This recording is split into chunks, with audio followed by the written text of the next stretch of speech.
এই মুহূর্তে নজর রাখতে হচ্ছে মুর্শিদাবাদের সাগরদিঘি থেকে অত্যন্ত একটি দুঃখজনক খবর উঠে আসছে। মুর্শিদাবাদের সাগরদিঘি ব্লকের কাবিলপুর অঞ্চলের পরিযায়ী শ্রমিকের মৃত্যু। জানা যায় 10 বছর থেকে ঝাড়গ্রাম জেলার গোপীবল্লভপুর এলাকায় রাজমিস্ত্রি কাজ করত মফিজুল হক। দিন কয়েক আগে বিল্ডিং থেকে অসাবধানতাবশত আকস্মিকভাবে পড়ে যায়। তারপরে কলকাতা পিজিতে চিকিৎসাধীন অবস্থায় গতকালকে মৃত্যু হয়েছে মফিজুল হকের। মফিজুল হকের পরিবারে রয়েছে বৃদ্ধ বাবা মা, 4 ছেলে মেয়ে। মফিজুল হক পেশায় রাজমিস্ত্রি কাজ করতেন। পরিবারে 2 মেয়ে 2 সন্তান রয়েছে। মফিজুল হকের বয়স 40 বছর। জানা যায় 10 থেকে 15 দিন আগে গোপীবল্লভপুর এলাকায় রাজমিস্ত্রি কাজে গিয়েছিল। আর মফিজুল হকের অকাল প্রয়াণে গোটা এলাকা জুড়ে নেমে এসেছে শোকের ছায়া। পরিবারের একমাত্র রুজি রোজগারের পথ ছিল এই মফিজুল হক। মফিজুল হকের অকাল প্রয়াণে দুশ্চিন্তার ভাঁজ পরিবারের। কাজে গেছিল আপনার সামনে, আমার সামনে মেডিকেল করছে। কিভাবে কি হলো? কিভাবে বাপে ছেলে পড়ে গেছে কিসের কাজ করতে গো? রাজমিস্ত্রি রাজমিস্ত্রি। কবে মারা গেছে? কালকে। কালকে। কতদিন হয়েছিল যাওয়া? যা 10 দিন হয়েছে। 10 দিন হয়েছিল। ছেলে মেয়ে কটা আপনার? মেয়ে দুটো ছেলে দুটো। ইনকাম একাই করতো মালিক? আপনার নাম? আপনি ওনার স্ত্রী? আমার দাদা একটা বাড়িতে কাজ করতো, তো একদিন নতুন ছাদ ঢেলেছে, তো প্যারাপিট গাঁথতে গেছিলো, তো কী করে যে বলছে পা স্লিপ করে পড়লো, তো বলতে পারছি না। ওখানকার রাজমিস্ত্রি কাজ করতো, আজ 10-12 বছর হয়ে যাবে। হ্যাঁ, কোথায়? ওটা মেদিনীপুর। কোন জায়গা? মেদিনীপুর গোপীতে। বয়স কেমন হয়? বয়স 40। পরিবারে ছেলে মেয়ে কি আছে? আর ছেলে মেয়ে 4টে। খাটে কেউ? বড় খাটের মধ্যে সেরকম হালকা, অত এখনো বয়স হয়নি। একমাত্র উপার্জন করতে ওই একমাত্র পর্যন্ত করতো।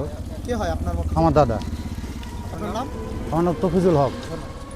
হ্যাঁ, একদমই নিরি ফ্যামিলি। আমরা এখানে ওকে যতদিন ধরে দেখি, আচার ব্যবহার সব দিক থেকেই ছেলে খুব ভদ্র এবং কর্মসূত্রে সে কাজের সূত্রে বাইরেই যায়। পরিবার বড় পরিবার, 4টা ছেলে মেয়ে, এই দিন আনে দিন খাটে। এবার অনেক দিন ধরে কাজ টাজ করে। এবার কিছুদিন আগে এখানে এসেছিল বাড়ি, তারপরে আবার কাজে গিয়ে শুনলাম যে ছাদ থেকে পড়ে গেছে এবং পড়ে যাওয়ার পরে হসপিটালে ভর্তি করেছিল।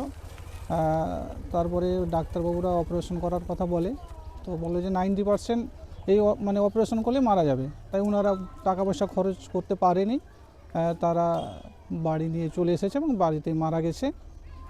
তার ছোট ছোট ছেলেপেলে, 4টে ছেলে মেয়ে আছে। এবার একমাত্র উপার্জন করে, মানে ওর টাকাতেই সংসারটা মোটামুটি চলতো। এখন একদম অসহায়, অসহায় মানে অসহায় থেকে অসহায়।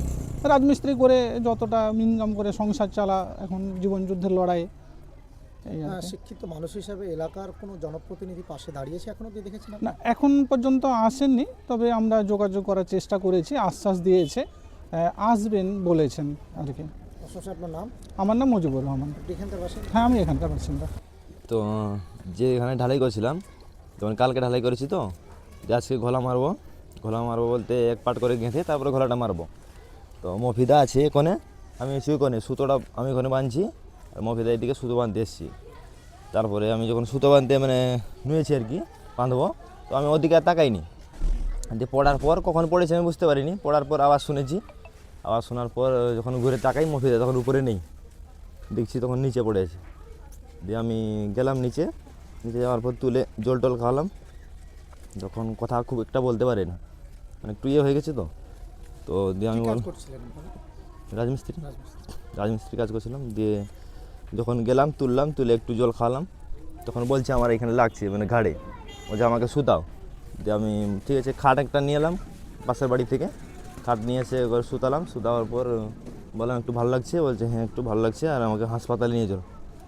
টোটো টুকটুকি ডাকলাম, ডেকে ওকে হাসপাতালে নিয়ে যাওয়ার পর ডাক্তার বললো যে হাত এইখানে ভেঙে গেছে আর এটা ভেঙে গেছে, আমার পর ঘাড়ে লেগেছে, মাজায় লেগেছে।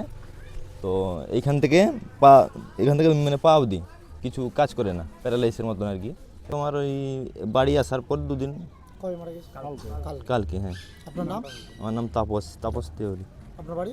বাড়ি ঝাড়গ্রাম জেলা গোপীবল্লভপুরে, ওইখানে বাড়ি? ওইখানে বাড়ি।